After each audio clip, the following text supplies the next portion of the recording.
Welcome, ladies and gentlemen. Whenever you're ready to pop your screen, I will swap the screen. Oh yeah, and we shall get started. let me do that, sir. That's some pretty crazy stuff going on today's.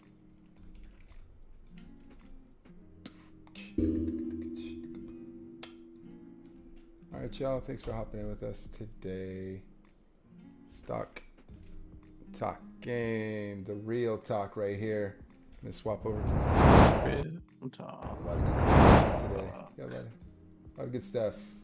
Gonna talk a little bit about got some Q3, good Q4, topics. maybe a little sluggish, slowdown of our economy, some maybe price increasing occurring, and then the iBuyers market is duking it out. There's a TikToker that got viral pretty quick about this. I have some theories myself. Obviously, there's a conspiracy theory going on with the TikTok, but let's break into it.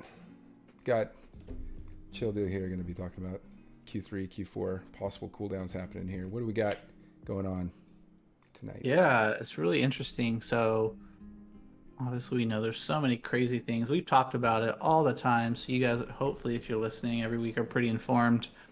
Talking about inflation all the time, GDP growth, stagflation, all these things we always talk about. Or at least I talk about. I think Nate maybe agrees or disagrees sometimes, but really interesting. The last 2 weeks, we've had 2 downgrades to Q3 GDP growth. So obviously 2021, we've had pretty insane growth everywhere, really, but especially the markets and GDP, from 2020 having some negative growth to 2021 having like 6 or 7 GDP growth in Q1 and Q2 are pretty outrageous numbers that we've never seen. And I think a lot of economists and banks and financial institutions were kind of thinking that we're going to continue that trend, but we're starting to get downgrades in GDP growth. So there's 2 major ones that happen. So before, there was expectation to see 6.5 to 7% growth in Q3, and there was one downgrade to 5% and a second downgrade to 5.5%, which is pretty significant. A 1% to 1.5% decrease in expectation for GDP growth is pretty significant. And so the first one we look at, we kind of see here Q3, we're expecting a 5% growth. Before, we were expecting a 6 and 7% growth.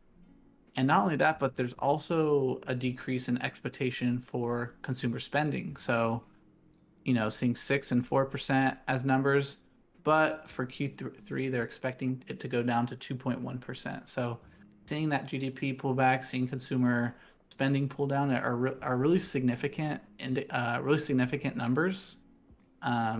Because what's been happening, we all know it, is that inflation has been basically moving up pretty substantially. We've talked about it a lot. Here's another article, not from The Profit, but from Costco, Nike, and FedEx. They're saying that we're warning that basically we're going to have more inflation hit consumers in holiday. So around July and June was like the first wave of companies coming out and saying, we're expecting substantial inflation in prices. And kind of the talk around that has died down, but just, 3 months later, we're having these big companies set expectations or warning us that, holiday prices are going to see a significant inflation. So, really it's like, how is that going to impact consumer spending is my main thing. Like, if things cost more, we're already expecting consumers to slow down and spend, but we're still seeing inflation come up. We're seeing GDP growth come down. So we're starting to get to a point where consumer price index and producer price index is higher than GDP growth, which is not a good sign. We've been talking about this since, I think, March. We were like, we think, CPI numbers are going to get to 6 to 10%. Ta-da! But now we're seeing those stay elevated, but we're seeing job growth or unemployment stay flat, still elevated numbers. We're now seeing even more layers of inflation. So right now, inflation is kind of stagnant, But now we're seeing from all the big companies saying, no, expect higher prices to start flooding in this holiday season. And so we're seeing, the important things like more people getting jobs is slowing down, GDP slowing down and decreasing, but prices are going up. And so I've been talking about it for a while, but really what that means is stagflation. And I've been talking about it forever. I talked about it, I think since March, that we are probably heading towards a period of stagflation, and we're starting to potentially see that. And we're not seeing a let up of the shipping issues. The Fed is still spending the same amount, which is another thing that pushes up prices. And so there's nothing in sight that's saying that this is going to slow down, which is a serious scenario.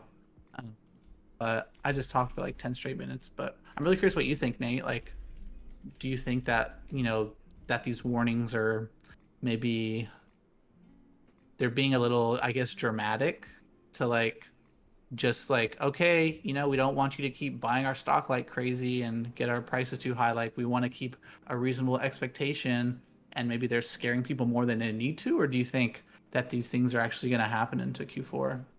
I think they could happen in Q4. And if stocks were too crazy high, right, they could obviously do a split stock and say, Apple's done that a couple times, a couple of their stocks have as well, if they're really concerned about investors coming in and buying up, et cetera. And then obviously massive buybacks are going to be happening. They're already happening. Microsoft, I think, I forget the other company that just came out and said it the other day.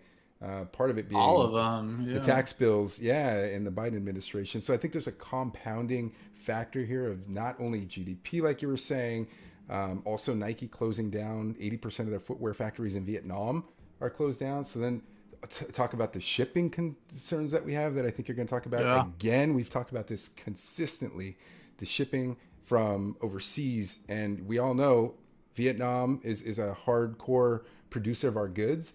We're not going to be able to get those in time for Christmas, potentially. So there's all of these factors that we have to consider, obviously. And then, the pricing of the market. And so as we're looking at this, I did pull up some charts to kind of see what's happening here. In Nike, they are going up and down. They dropped this last day, obviously, because of the news about their factories closing for a little bit, maybe indefinitely. Who knows how long that's going to take. But I think there's way too many factors just to point to causation. I think there's a lot of correlations happening simultaneously. Yeah. And then as we're running into Q4, maybe even Q1 of next year, we're going to see things kind of shake out a little bit more, obviously, after Christmas. Who knows? There's a huge demand right now and very little supply happening. So that's my thought going into this. Yeah. I mean, you talk about the shipping. I saw an article yesterday. I didn't bring it up, but there's an article that said that there's 100 ships waiting in the port of LA. 100 ships, which is insane. So you just see the backlog happening. And the main reason I want to bring this topic up, bringing it back to stocks, is Q3 earnings is going to be insane. So when we look back at Q2, I think it was 89% of the companies beat earnings in Q2, which is like basically an unheard number. We've never seen anything like that. How many? I think it was 89% of companies beat earnings in Q2. 89 in S&P or in all the market? In S&P. All 4,000. Oh, wow. Okay. Yeah. So what is that? 500, like 400 and something companies? Yeah, roughly. Yeah. And so I bring that up because I think Q3 is going to be much different. And you really need to be selective on the stocks. If you're trying to play earnings, pause this video. If you're trying to play earnings, it's not just going to be a buy and expect it to go up quarter. It's not going to be like last quarter, because basically there was companies that moved down on earnings, but everybody beat. And I think we're going to see a much different story. Bringing up Disney saying their sub growth, their subscription growth warning, like it's slowing down significantly. We're not seeing the spurt we saw during, COVID, from everybody staying at home more and watching TV. General Mills is another one. So General Mills came out and said we're continue to have supply chain issues, expect prices to increase significantly. And what's really interesting about this one is, and this has to go with job growth, at the same time 2 months ago, General Mills said that they're cutting 1,400 jobs worldwide. So I think what we don't know what's happening on the back end is prices are going up so significantly for these companies that not only do they have to raise prices, but they also have to cut jobs, which is like the worst case scenario. Like that's not what you want to be happening. And so just to keep an eye, like pay attention, Q3 earnings is coming up. I think this week we start or last week we started the first earnings. General Mills had their earnings, but we're starting to have more earnings coming into next week.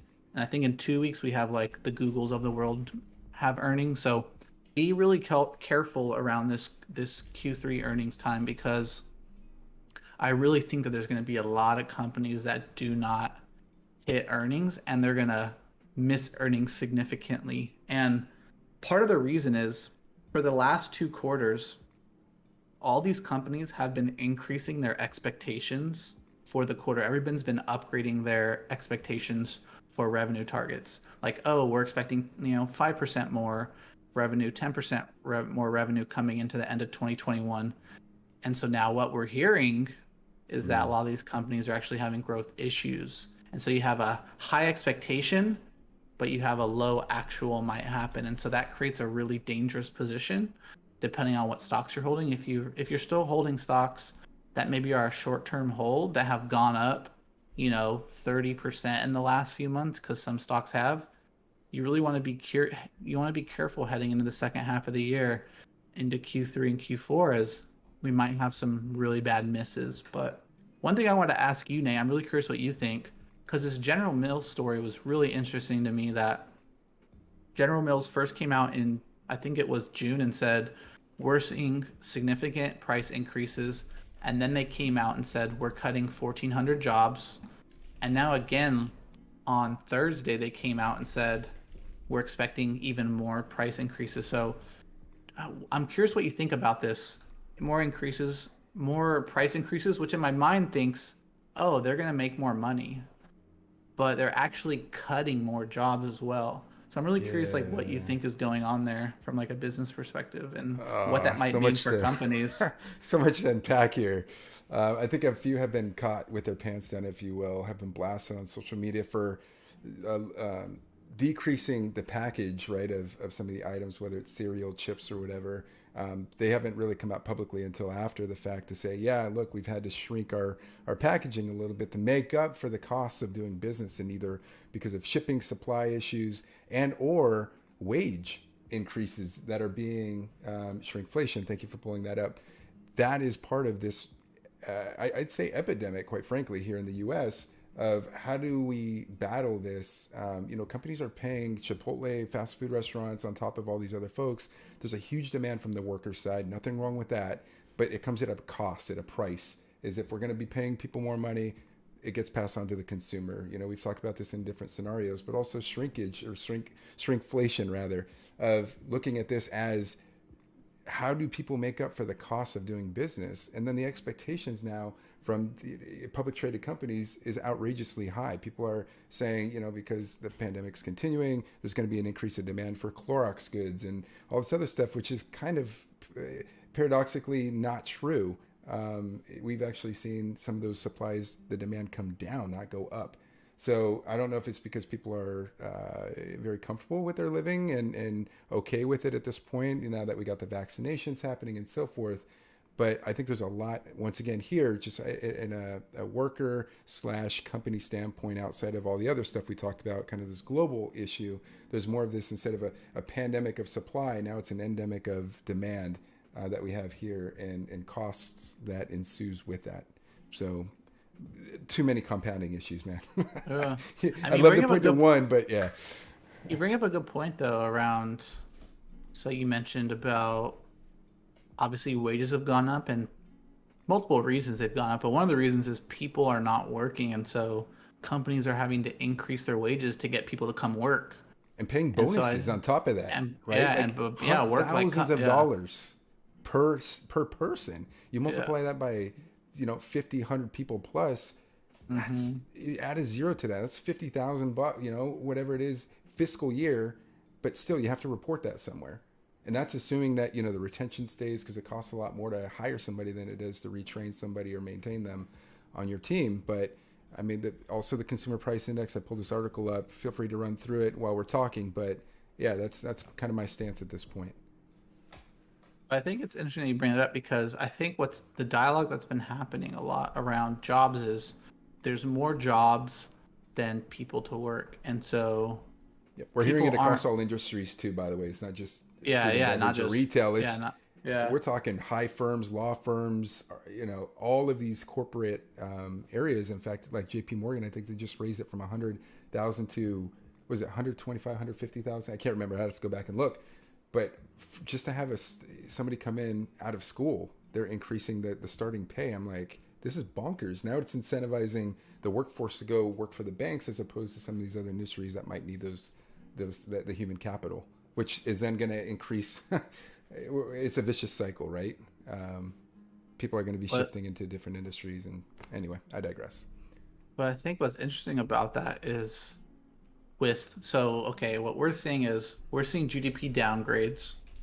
We're seeing prices increase and they don't seem like they're going to stop at least through the end of the year. Have we hit the peak of jobs being have we hit the peak of open jobs on the market?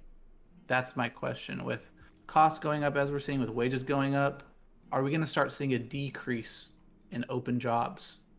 And it's not because people are just like, we don't want to hire people, but because costs have increased so much Mm-hmm. that they aren't going to be able to hire 100 people anymore. They're only going to be able to hire 50. Yeah. It's not that jobs are going to disappear, but maybe we've hit the peak of jobs out on the market and people have missed their opportunity to get Yeah. jobs at a higher wage because there's going to be less jobs now. I'm really curious if we're going to see that. And that's just more fuel to the fire of I've been talking about Mm-hmm. it forever. And it's just because I think it's so important to know is about this stagflation thing. Mm-hmm. And I talked about it, I think, the week before last. The keys to stagflation is higher than normal unemployment rates. And if we start seeing, the amount of jobs decrease on the market, like that's going to keep unemployment higher. You see inflation continue to increase or stay elevated while you see GDP growth decrease. This is what we're seeing right now. And the Mm-hmm. Fed just had their meeting Scary. last week. It's And very scary. the Fed said we're going to taper at some point, but that's probably not till December. And so from now until December, maybe longer, they say interest rates not till the end of 2022, and that's really going to have the biggest impact on inflation is interest rates. And so we could have another year of inflation continuously going up while we're seeing these other numbers go down. I think I had it on this article. Maybe I didn't bring it up. But yeah, Q4 and Q1. So they're expecting growth to go down to 4.1%, and they're probably going to downgrade that, honestly. And so with CPI maybe heading into Q1 next year still at like 6% or 7%, and seeing GDP growth at 4%, it might even be lower than that, 3% even maybe. That causes severe issues because when you have to think about it, is when wages stop growing at the same rate as inflation, people have less purchasing power. When they have less purchasing power, they buy less goods, they buy less homes, they have less savings. And so it's this vicious cycle where, in my opinion, and I'll say it now because I like to call things early, even if I'm wrong, I think we're heading into stagflation. I mentioned it. I think last month we started to see the start of stagflation. And I think once stagflation's over sometime mid 2022, we're going to see deflation. And it's because all these people have had all their savings sucked up because people bought homes, people increased their debt. There's not going to be many jobs. And so we're going to see a big decrease in GDP, a big decrease in raw materials because people are purchasing less. And there's going to be a ton of cars on the market because they made so many cars for the demand, but the demand died off because prices increased and people have less jobs. And so I think we're going to go from stagflation to deflation. And then I think that could potentially put another rough year for 2022. But that's just kind of my, Very who interesting knows what's going thoughts. to happen. Yeah. But it's kind of the thoughts I've been having lately of going from stagflation to deflation, which when we look historically speaking, stagflation and deflation are two of the worst scenarios for an economy, and it typically leads to lower asset prices. Um, and so these are things that have been on my horizon. Um, I think we talked about it last week. We talked about market cycles. Mm-hmm. As long as the Yep. Fed keeps spending money and we have low interest rates, asset prices are most likely going to continue higher. But we're starting to see a lot of cracks in the foundation. And those are really important things to keep track of. But yeah, I don't know. I'm curious if you have any other thoughts there, Nate. No, I think you nailed it all. And I just pulled up the other article that we had, the conference board. I think that is what Yeah, you that's the were, one. excuse me, referring Yeah. to. You know, Yeah. item 1, 2, and 3 here: real GDP, disposable income, and the consumer spending. Just kind of going across, consumer spending being the last, disposable income. You're seeing it here. There you go. You got full screen mode. That's where it was. Like I Yeah. know it's somewhere. But yeah, those are telltale signs of what's to come, and I think that will also shift depending on what Jerome Powell and the rest of the Yeah. 13 other folks are going to decide here in the near future of like where are we headed as a country, from an interest rate, but also fiscal policy, monetary policy from our government here of where do we want to be, and where do we want to position, from a GDP standpoint, from a macro to the micro of consumer spending and disposable income. I think we're at one of the all-time highs that we've had savings in this country as well. So what is that going to do? There's a big question mark. I don't know. I don't want to shake my magic 8 ball right now and tell me to try again later. I'd love to have an answer, but we'll see what happens. It's all we have is the historical information in front of us, and then we have this envisioning here with this information here to the best of our ability, what we can predict. But you have a great graph up. So Yeah, it's savings rate graph, just for context. It's come down to pre-pandemic levels, but it's right. just a random note there. Crazy stuff. Crazy stuff. But yeah, that's kind of all I want to talk about. I just think it's things that we need to pay attention to. And really, I mean, the main takeaways from that little 20 minutes on this topic is be careful of what companies you're trying to play earnings on, because Q3 earnings, I think, are going to be really bizarre. And companies that we for sure thought were going to hit earnings and beat earnings are not going to. And that can honestly have a lot of impulse selling happen. So be careful playing earnings. And the second thing is save a little bit more money in your life, because prices are going to continue to go up. And we really need it. Like for me, like I'm even thinking like, oh, where can I cut maybe 10% out of my normal life and spending? Because I know that I'm already seeing at least 10% increase in price. And so, I still want to save the same amount of money that I am. So maybe where can I maybe not buy a margarita when I go out and get Mexican food or something? And then the third thing is make sure and buy your Christmas gifts early this year, because I think if you don't buy them, buy back Black Friday or before, you are not going to be getting them for most people unless you go to the store. So those are my three main takeaways from our conversation. Yeah, A little those are bit very more good. fun topics, but real life thoughts. But No, those are yeah. that's important. And speaking of savings, let's jump into the housing market really quick. We talked a little bit about kind of my endeavor, our endeavors. We'll get into in the future here, but there's pretty interesting stuff coming out of the iBuyer markets, and I don't know if anybody's been paying attention to it, but I'm going to pull up a quick graph of some of the stuff that's happening. OfferPad went IPO. I'll kind of talk about what iBuying is here in a second, but OfferPad, they went IPO through a SPAC, I believe. Oh, wow. Okay. Can't be reached. I'm getting an error on my side. That's a little weird. Try to bring it up. That's cool. I don't know why it's not going. But with OfferPad, we have Zillow, we have Realtor, that are going into this market. Oh, yeah, thank you. Yep. That are tapping into this market here, where we have essentially e-buying, if you will, or iBuying as they're calling it now, where you can literally buy or sell your home online. We've been doing that already from the buyer side as consumers of Zillow's product, or Realtor.com, or some of these other folks, Redfin. It's typically where you look up, maybe pull up one in Austin. I'm curious to see, because I do want to talk about kind of Or what? one that Zillow is selling. Oh An yeah, I can do iBuyer. that. Yeah. I'm curious to see where we're at with that these days.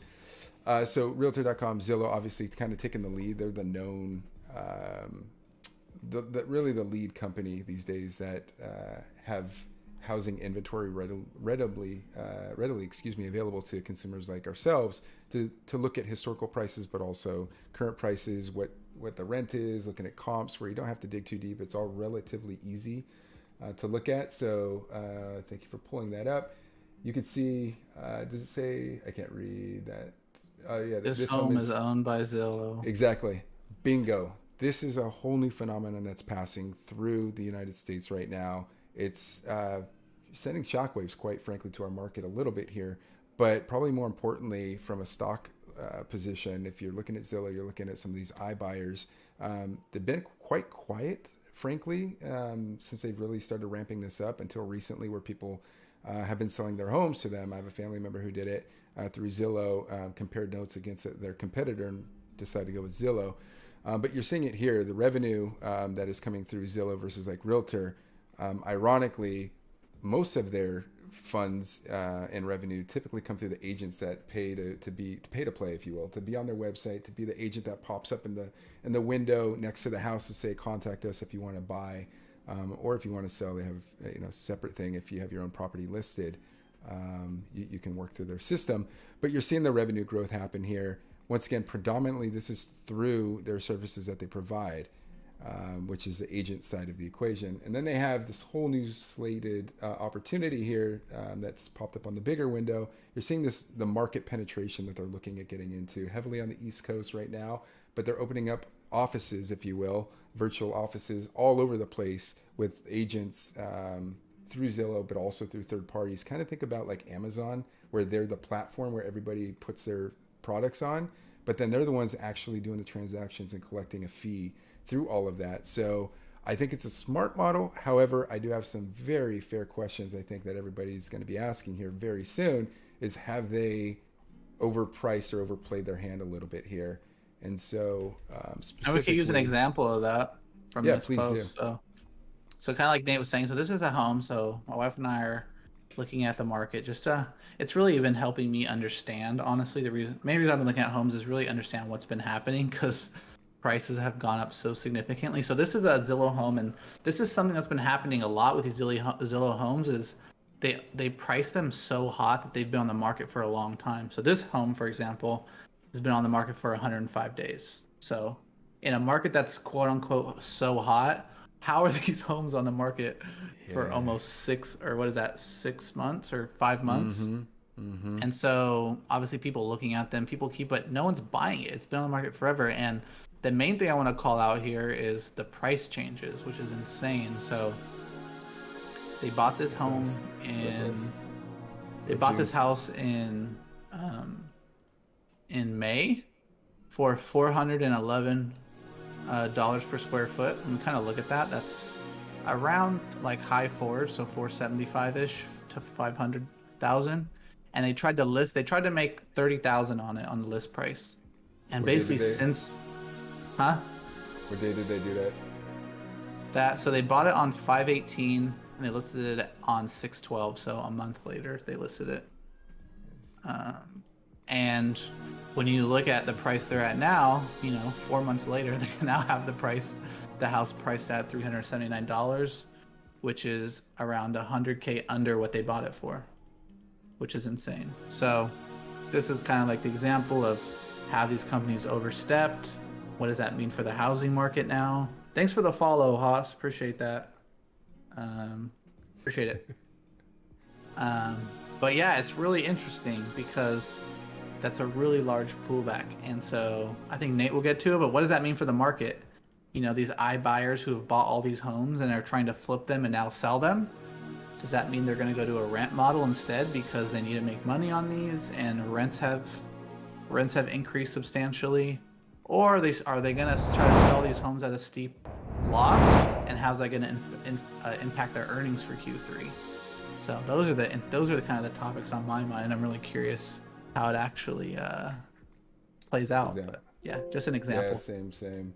Yeah, and as we're looking at that, I did want to put up, Zillow Offers, quote unquote, this is what they indicate on their website, offers 2 minutes or an offer every 2 minutes. This is obviously when it was like starting to take off when they launched, but they're tapping into all the hot markets. We got a heat map up as well. I mean, scroll over some of those. I mean, we've been looking at the market quite heavily, but if there's anything that stands out to you, because I mean, there's some pretty heavy ones. San Jose is heavily inundated right now with offers. Yeah, Stay away really from any dark color on that map. Yeah.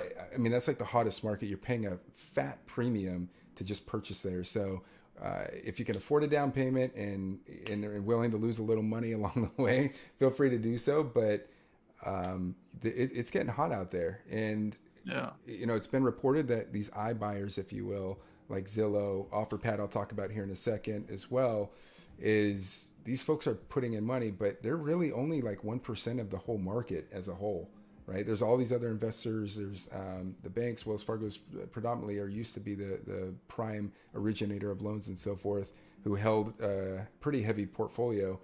But nonetheless, as we're looking at the technology taking over and looking at investors coming in, there's a lot of refinancing happening simultaneously as well. So you're seeing some of these pocket areas along the coastal side, at least, starting to take off, and hopefully going to be slowing down here in the near future. But very curious. Do you have any thoughts on that, briefly, while we're talking about this stuff? Yeah, 3, 2, 5. We're gonna do the tourney. We're on the same page as you. But yeah, I mean, I think it's really interesting. I mean, for me, it's just how is this gonna change the housing market and how is it gonna impact prices? I Right. think, and you can correct me here, but I still think iBuying is a pretty small percentage of buying, right? It's like under 10% Yeah, they only of did purchases. 15,000 homes. Yeah, I was trying to find an Yeah. article, which represents roughly 5.3 billion, I guess, in the second quarter. But even then, it seems like a lot of money, but it's not, considering the Yeah. value of the homes that have grown exponentially, like double in the last year. So when you think about it that way, but the previous record was 10,400. It's slowly increasing, but this is four competitors, top competitors, if you will, that have now entered the market. OfferPad being one of the latest, who went IPO. Their shares went up last week, up like 37% after news that JP Morgan Chase is going to invest 300 million into them, with a couple different loan structures to allow them to grow. But we were kind of talking about this earlier. It's interesting to see that I think they're going to be losing money here very soon, and I wonder if they're going to be kind of the unicorn Uber-esque type companies that investors are just going to keep hacking money at, assuming that they're going to be able to get their money back at some point, whether it's now or in the future. But I think they're going to be left holding the bag, man. Like, I don't see this being a sustainable Shot process for themselves in the them. foot. Yeah. Yeah, they're a little opportunistic, right? But It's like I think looking this at that. like so like for an example on this house as an example. So obviously Austin is a specific market in terms of like where's the freaking chart? And in terms of home appreciation, but like this home, where's the freaking graph? This graph is insane. So 2020 before pre-COVID, this house was valued at 300K. From March to the top of the market in terms of Zillow, when was this? In June, the house was valued at 550, and that's when Zillow bought the home. And Mm, so this is something when I look at the homes that Zillow bought, I was doing some research on my own because I was really curious. Zillow bought a lot of homes from January to June of this year. A ton of homes because that's really when they started developing this model. They haven't really launched this iBuyer thing really drastically until this year, along with other yeah. companies. And so for me, it's like obviously we had investors, big companies like what's the big one that was buying up a bunch of properties then turning them into rentals? Do you remember, Nate? What's that big financial institution or hedge fund called? Shoot, it's on the tip of my tongue. But we saw hedge funds and institutions Look. buy up a lot of properties that they're flipping into rentals. We see iBuyers hopping on the market, and we see a lot of relocating into certain markets. And so my thing is like, was this run up in housing prices artificial? And Mm-hmm. like, Mm-hmm. Nate was saying, are companies like Zillow going to be holding the bag? Because the difference between them and maybe an investment company, those investment companies are buying apartments, buying multifamily homes, buying single family homes as investments for the most part to rent out. But what Zillow's doing right now, at least, is they're buying homes to flip them and to make money on the sell. So my thing is, does this mean Zillow's going to be held with a bag? And what does that mean? First for home prices, and second for Zillow as a company and a stock, because their stock, as we know, has gone pretty insane over the last since basically COVID. Yeah, and it's started. going to be But dropping here pretty soon. I'll pull up the stock. Was it BlackRock you were thinking about? BlackRock, yeah, they've been Okay. buying a bunch of real estate. I was going to say that, and I was like, I want to double check. Don't want to misspeak here. But yeah, Zillow within the last few days has been hit. I think people are starting to realize they're, we don't have access to their books, but I'm assuming they have so much going into this market right now that people are going to start questioning how they're going to, what's their exit strategy as they're moving forward through this process. But yeah, you got top 100 hottest real estate markets by appreciation right there. A lot of them along the coastline, a couple in the Midwest, if you will. But yeah, Austin, there you are. 37%. Crazy. Yeah, it's crazy high. Insane. Yeah. But yeah, I'm curious to see where things end up going. OfferPad, you have Open Door that's also involved. Supposedly they're using algorithms, or they call ATTOMs, that kind of compares what we see on Zillow. When you look up a Zillow, it's like Zillow rates this as X amount of dollars, it's worth this much. And then, yeah, you just pull up a very important chart, a couple charts there that I had up a second ago. Yeah. But the median price is just exponentially increasing right now. And so we were talking about this a little bit ago as well. 30%.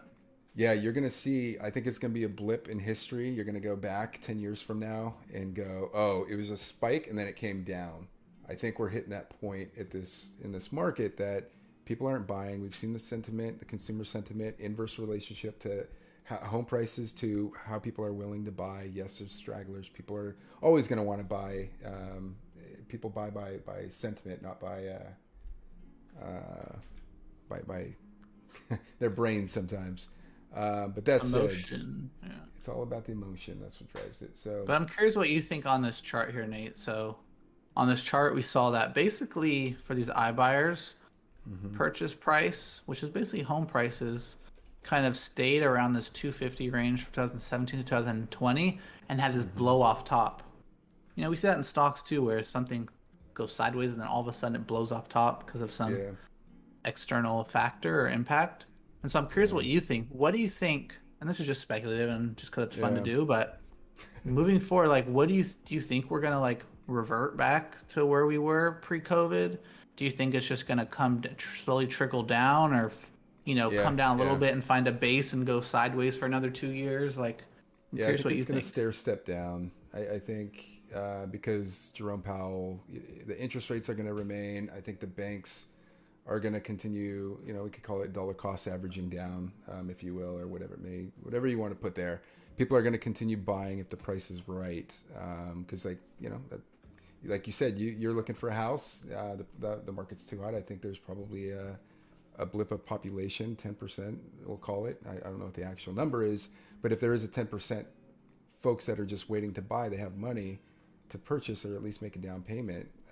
I could see people buying on the way down, so it'll kind of stair step down Makes sense. along the way. But Zillow, I think, kind of going back to them, maybe they'll continue buying to kind of justify, like, hey, look, we're going to buy on our way down and then start offloading to break even, maybe. But I also think they might be cannibalizing, their own business model, where their agents, they were heavily relying on the agent fees to be listing and so forth, but now they're taking a transaction fee, seller concession fee for repairs and so forth. That I don't know if they're breaking even or being close to even with that. And then you got this other graph. Thank you. That last one also as well, or the last two for that matter, that really start to show the pricing of the homes that the average or median. I can't see on that chart, but the dark gray area is starting to dominate, which may or may not be a good thing, depending who you are. Over 500K. In terms of the market share. Yeah, the market share of home value prices are beyond 500K. Like, that's crazy. I think it's going to revert back. You're going to kind of see it do a V going up. Hopefully. It's yeah. What I find really It's just not sustainable. interesting. Yeah. Yeah. What I find really interesting, so on the Zillow point, I think, okay, so Zillow was like the main people in like renting homes and buying homes, finding homes to buy for a really long time. And I don't even use Zillow anymore. Like right now, I'm looking at homes. I don't even use Zillow. One, because I think their platform is shitty. but because there's other competitors I think are way better now. Like Nate and I talk about housing sometimes, and he has like this MLS, this person that gives him access to MLS. I use Realtor.com a lot. Realtor.com is almost as good as real estate's giving you MLS access. Like they're pretty close. And so what I think happened with Zillow is they realized, wow, we're having other companies come through and focus on this part of the market so much that we cannot grow revenue anymore. And so we have to figure out a new business model. And right here on this chart, what's really interesting, let me see if I can zoom in a little bit. What it looks like is it's been working for a while. It seems like these Zillow, they buy distressed homes. They bought it from sellers because their house appreciated. They fixed it up a little bit and pumped the price higher. But now when you see here, you see the yellow or the pink and the blue come together. That's showing me that their model doesn't work anymore because they can no longer buy homes at a discount. And when you can't buy homes at a discount anymore, that means that your revenue, your profit margin on your homes decreases. And so it seems like their business model is starting to hit friction because of the appreciation in home prices. So it's really interesting. This graph is pretty telling on medium home prices and kind of showing that how much longer will this concept, this business model really function because of the appreciation in home prices. So I don't know. It's very interesting. Yeah. Interesting stuff going on. It is. And to kind of wind down from that, there was, I'm sure folks have seen it, but this guy kind of went on a rant. Turn it up a little second here. But he is a real estate agent, supposedly in the market for 11 years. And it's got millions of views at this point. Bit of a conspiracy theory. Maybe it's true. I'll turn it up really quick. And so that company, they just sit back and they just collect all the data. They just know what zip code is looking at what zip code and how much those people can afford. Everyone's looking at this one zip code and everybody seems to be able to afford this certain amount. And let's say that billion-dollar company uses that information to go into that zip code and start purchasing houses. Because the people that are selling their houses, even though they sell it for a little bit less sometimes than what the home could actually be worth, and they pay these high fees to this billion-dollar company, it's a convenience factor. So this company's scooping up houses less than what they actually could cost. And let's say that company, excuse me, Canute, that company buys 30 homes within a 2-mile radius. And let's say the price is $300,000. So they buy all of these homes for $300,000. And then on the 31st home, they buy it for $340,000, even though they know all of the comps, because most people have to get a loan. And if you get a loan, you have to get an appraisal, which means the appraiser is going to look at what homes have sold in the area for that size and that price per square foot. So they're paying cash. They don't need an appraisal. Why would they pay $340,000 for this 31st home whenever they've only paid $300,000 for these others? Well, what that just did is create a new comp. So when they go to sell these other 30 homes, that extra $40,000 that you could say this one sold for $340,000 just made them $1.2 million off that one neighborhood, because they know from their research how much people can afford in that zip code. Weird. And let's say that then they're going to come in. They bought that home at $340,000 that still needs work. So they're going to come in and do the good old paint, spackle, and change the carpet and call it a remodel. So now we can sell them for $360,000 because we. So, bit of a conspiracy theory, if you will, but nonetheless, maybe it's a reality. Who knows? Maybe that is the business model game plan, which is failing, as we are kind of alluding to right now. Is if they're buying them up in hopes to sell them higher. I think by virtue of that, it's debunked. You know what he's saying, which could be true, if if logistically that were to follow, but I think it's going in the opposite direction. And then you got the CEO of Redfin here, who came off very amistoso, friendly, just saying, "Hey, look, like if that were true, you know, we'd be doing all this stuff, but we're offering other scenarios for these folks." And so, it's interesting, tale of two stories here of who's right, who's wrong. I think, you know, when you and I were talking about it, there's a moral ethic concern, you know, brewing to the top here a little bit. What are you thinking? Yeah, I mean, for me, it's like them pushing into the market. What impact is that having on prices for first-time home buyers? So, like, for example, my wife and I, like, we're thinking of buying our first home. It's an option. just because we're thinking, oh, we might be in Austin for a while, like it might be worth it. But what, for me, it's like, oh, how much impact on prices are these iBuyers having? Because traditionally you buy from a homeowner, someone bought a house years ago, they're ready to sell it for some reason, you're buying from them. It's like a person to person transaction, but now it's becoming a person to business transaction. And so it's like, obviously a person wants to make money, but a business has to make money. Right. And so it's like, I think that difference in mindset of like, oh, we Zillow, like, we know we can buy a home from somebody under ask. So this article I'm bringing up says Open Door and Zillow paid 98% of the home value, so slightly under. Who knows about that statistic, but that's what they're saying. Okay. And so it's like, oh, because they have this cash, they can buy homes from people under market value. And then what they say here is they generally sell homes at 109 to 1% 12 the market value. So they're buying homes under market value and selling them above market value. And it's because they're the market makers. Zillow, Open Door, these people are the market makers. And so that's where it's like, where does that morality issue come from? Where you're the market maker, you're not only buying the homes now, but you're also selling them. And so are you monopolizing the market? And what impact does that have on home prices? What does that have to do with, how does that impact negotiation? Because negotiation is a big part of buying homes. When you buy a home from someone, you're like, hey, like, this is really messed up. Like, you need to take this money off. It's not going to work. If not, does that, if they start owning more of the market, like, does leverage go away for the home buyer? There's all these ethical questions that I think probably going to start happening and need to start happening. I think the video shared is definitely, it's a little speculative and conspiracy theory, but there is some truth, I think, somewhat to what he's saying. Yeah.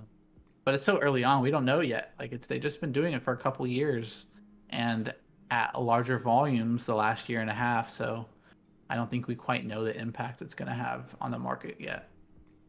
Yeah, it's interesting too, considering that, this is an independent seller. I think you brought up a very good point. It used to be person to person, customer to customer kind of experience. Now it's a business to customer experience where the relationship has shifted a little bit, and maybe even the reason for doing the transaction. It's now more transactional than it is, you're selling my home.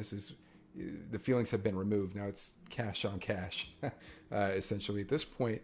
But yeah, the fact that also, I just have to say, he's a direct competitor to them at this point, right? They're coming in saying, Realtor, hey, yeah, we could do something a little better. Yeah, he's 11-year veteran, if you will, of working in this industry, where you have this public company coming out saying, even though we're doing this at, about 60 basis points, et cetera, we could do it better, faster than you. And so, which maybe they can. Their platform sucks. I think Dylan makes a very good point. They're a bit delayed in their information and so forth.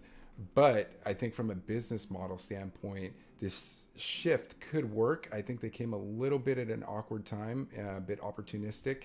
They're probably going to hemorrhage some money at some point. I don't know when they're going to report it or how it's going to be reported. But they're definitely going to be losing some money, I think, here in the short term. Long-term play, more power to them if they could pull it off. Yeah. But I mean, it's like, right, technology, as it advances, what does technology do? It replaces industries. And what Zillow and Open Door are creating is they're replacing real estate agents. They're replacing real estate agents. Yeah. And when you replace real estate agents, it can become cheaper, quote unquote cheaper. Obviously, you're paying above ask, above market value. But in terms of fees, because there's a lot of fees with buying a home, you have to pay the real estate X amount of percent of the purchase price. There's 2 real estate agents for every deal, basically, and then they both get paid out. And so on the flip side, there's one Zillow. And so what does that mean with people saving money? What's the average percent that costs to buy a house? So like if I buy a house, what was it, like 2 to 5% of the purchase the buyer price? seller gets 3% of the that's the fee that they get for the transaction, the buyer and the seller agent. 3%. And then there's closing fees, which is the legal fees. You have the closing documents that you have to do. there's if you want to get nitty gritty, if you're just generally speaking, like I'm trying to think, like that's by 10 Zillow plus, owning, yeah. by Zillow owning the process, do you save a decent amount of money based on percentage points that you pay for Well, it's a your real money estate and your agent? time. It's your money and your time, right? Because it takes time to get through the process. And if they can do it all in one package, if you will, it saves everybody a headache. But also, quite frankly, and I think Zillow has mentioned this, and it worked in favor of my family member, where they were able to pick a date that they wanted to move out and finish the process. And they had to move the date, and Zillow is very flexible. And so when you're thinking about it in that regard, and you're like, my closing date, I want it to be, the 31st of whatever, or the end of the month. Wait, I need one more month because something didn't happen in my life that I thought was going to happen or whatever. They can adjust accordingly. And that factor alone, that brain damage, can save a lot of headache for people. If they don't have to deal with the agent, because then you're dealing so there's a benefit to this service, I think. And if a big player like this, it's a bit of like David and Goliath, if you will, where you get these little real estate agents, I'm saying little in relative to the industry, versus like Zillow and Redfin and so forth.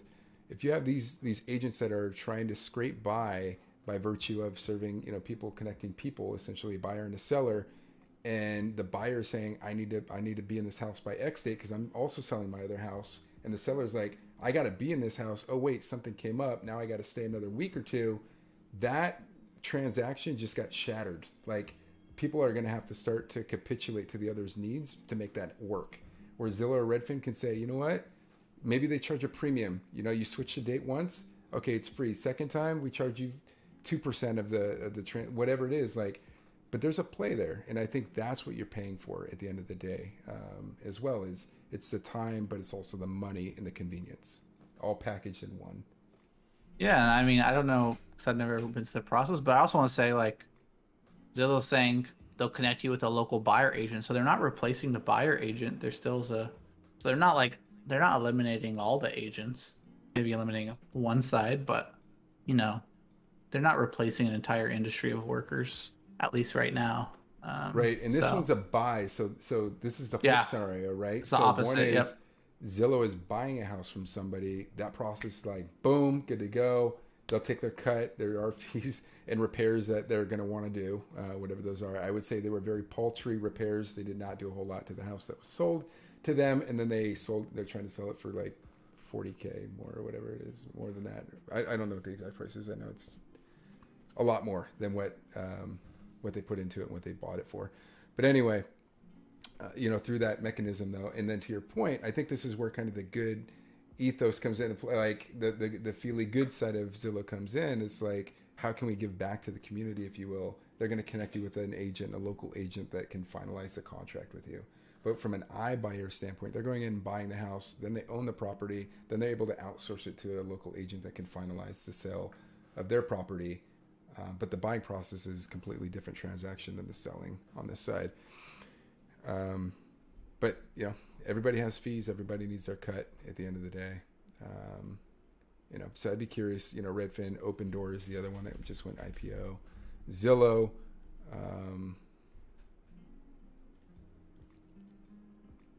Let's see. Online platform. Blah blah blah. Yeah, this is all SPAC info back here. Because they just went IPO or SPAC, reverse merger, in the last month, 30 to 45 days or so. So I mean, they're creeping up as well. And since they're fairly cheaper than Zillow and Redfin, I think people are going to be buying into this. The market cap's 12.3.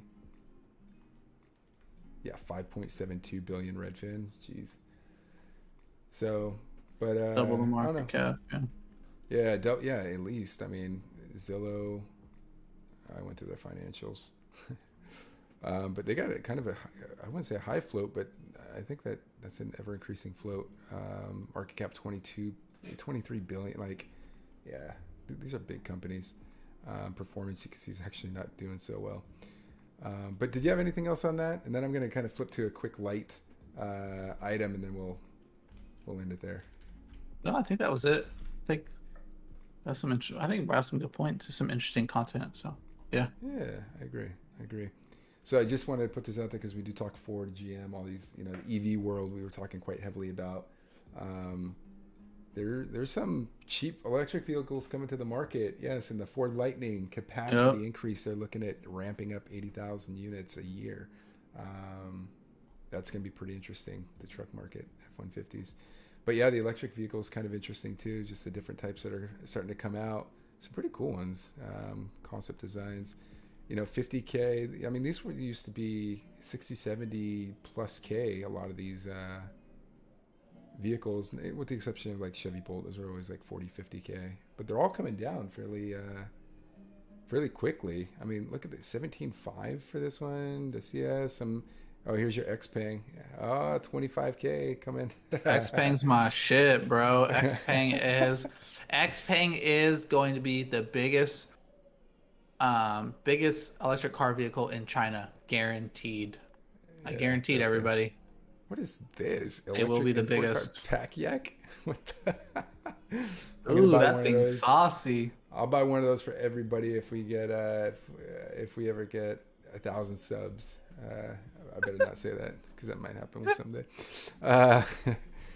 But yeah, tax credits and everything definitely play into this as a component to see how these are going to actually hit the market. So I'm curious to see at the end of the day as we move forward what that looks like as well. But I thought that was kind of interesting. This article was recently released and I was like, oh, dang, I know we talk a lot about these cars. I'm curious to see like what they're putting on the market out there fairly soon. And so, yeah, prices are coming down. Plus, it's crazy. The tax credits and all that stuff that are coming out. NEVs don't qualify, but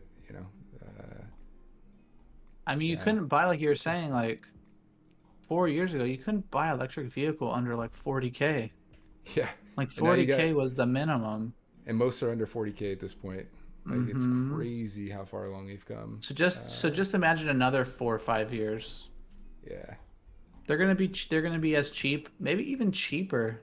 Because I don't know what. I'm assuming the motor is the most expensive part of a vehicle, right? So I'm assuming in batteries, but I mean non-electric vehicles.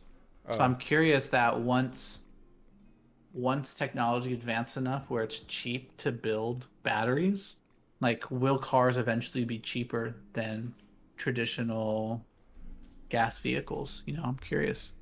Right. It'd be interesting. I would say, speaking of batteries and stuff, LKKF, we've talked about this numerous times in different streams rather. But they're an OTC. They do brine lithium to get the batteries. What do you call it? I hope they break 50 this week, man. I hope if they break 50, that would be amazing. So this is a company out of Australia that is doing. They secured a deal and a partnership to do another mine. $150 million plus to do some other stuff in other areas. So yeah, man. I think lithium is like the major component you need, essentially. Like that's the lithium ion batteries. It's the main. Yeah, got cobalt. The main component. Cobalt. But the main one. Yeah, we'll see what happens. Yeah, LLKKF. That's always going to be on my radar. But we will end it there, as you know. Oh yeah, tourney time. We game as well. So thank y'all for tuning in on this one. We're gonna appreciate it, guys. Pump the stream back on here in a second. We are gonna play because this is where